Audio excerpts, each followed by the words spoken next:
My name is Bill Haley, and right now I'm talking about competitive police. How much policing does a society need?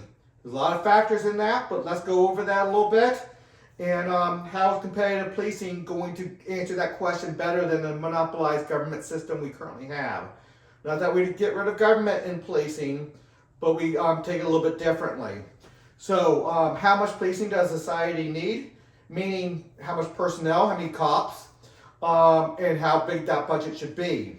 Right now, it is done by the general budget from the state government or the local government, the federal government doing the FBI and the like, U.S. Marshals and stuff. So how much does it need? A lot of fighting between the Democrats and Republicans. Republicans maybe saying more. Democrats saying eliminate the police altogether sometimes. A lot of times they say it, but they don't really mean altogether. They just want it scaled back 10, 15, 20%, sometimes even more. Some people actually mean totally get rid of it, which is insane to a large degree. Which means we don't have government if we don't have police, because who pays taxes if there's nobody come to arrest them? And when you get rid of all police, that's what it means. No police. Nobody's to stop somebody from doing anything. If they want to take a slave, they take a slave unless you have the power to fight back, or somebody's going to come get you and stop it, which we don't have police, so there's nobody to do that unless you have individuals to do it. You just will be in a very bad way. So what is the best way to do it? How will competitive police do this?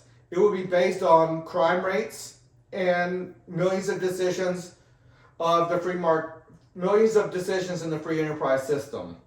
Let's go over a little bit more. Here's all the bullet points, but we're going to go a little bit more. We'll see that in a second.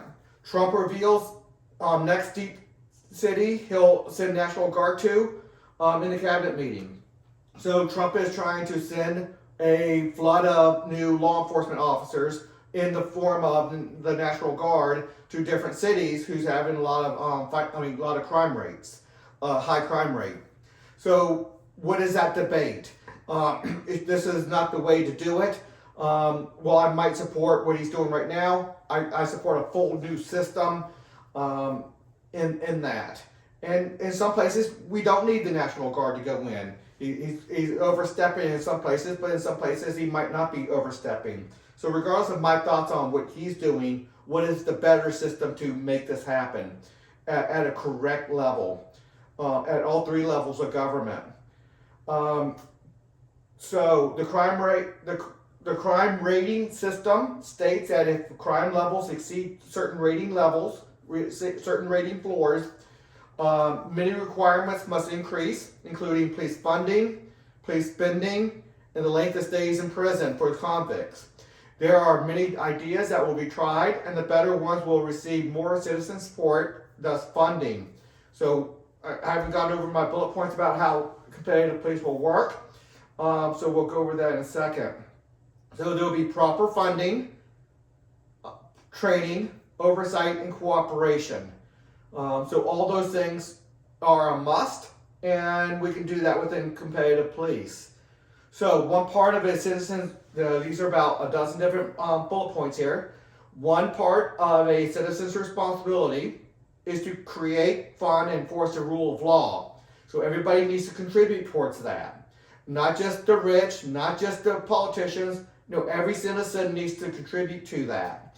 You just can't go out there and not be part of that. So you have to fund one. So there's a competitive police governance and a hierarchy leadership. So what we're talking about is about a dozen different police businesses, and every person must become a member of one and send their fees, taxes, whatever you want to call it, but their money to their police business. So we're going to target the current level of funding right now that we currently have, but you send your money to the police business of your choice that is more in line with what you want police to be. And now we're talking about productivity, efficiency, quality of the officers, the training of the officers. What do you like about that police business versus the other police businesses? Reputations, the ratings, the whole 9 yards.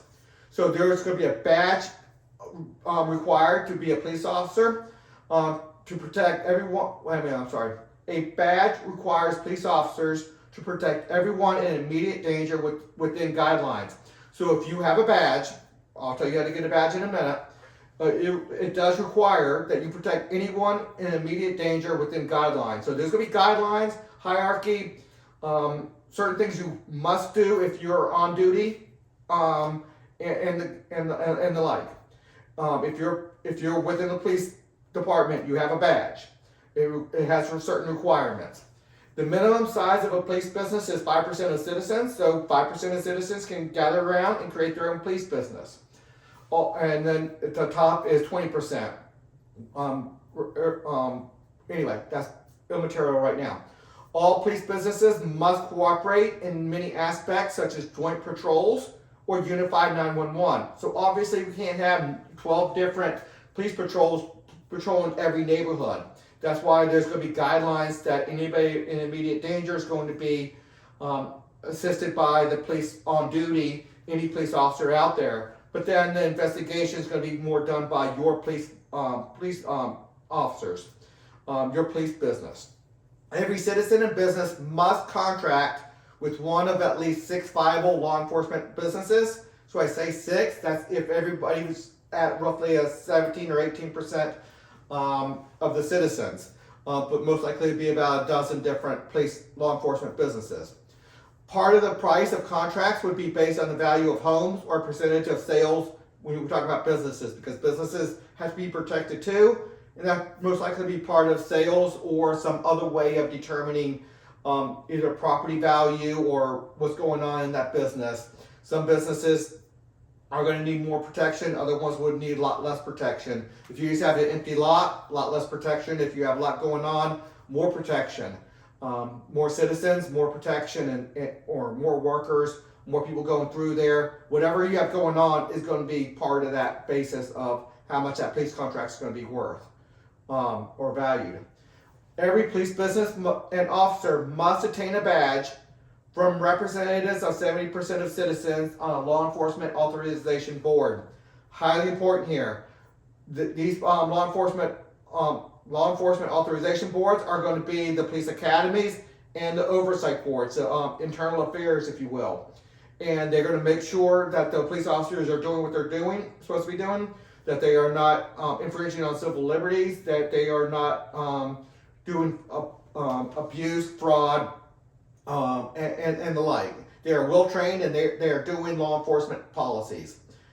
This board will train officers and run internal affairs, and 40% of the board can pull a badge. So you don't need 50%. You can have a system where citizens come together through these boards to pull a badge from a bad police officer who's just out there doing the wrong. Competitive rating agencies would have a significant access to police records and give high quality information from various perspectives.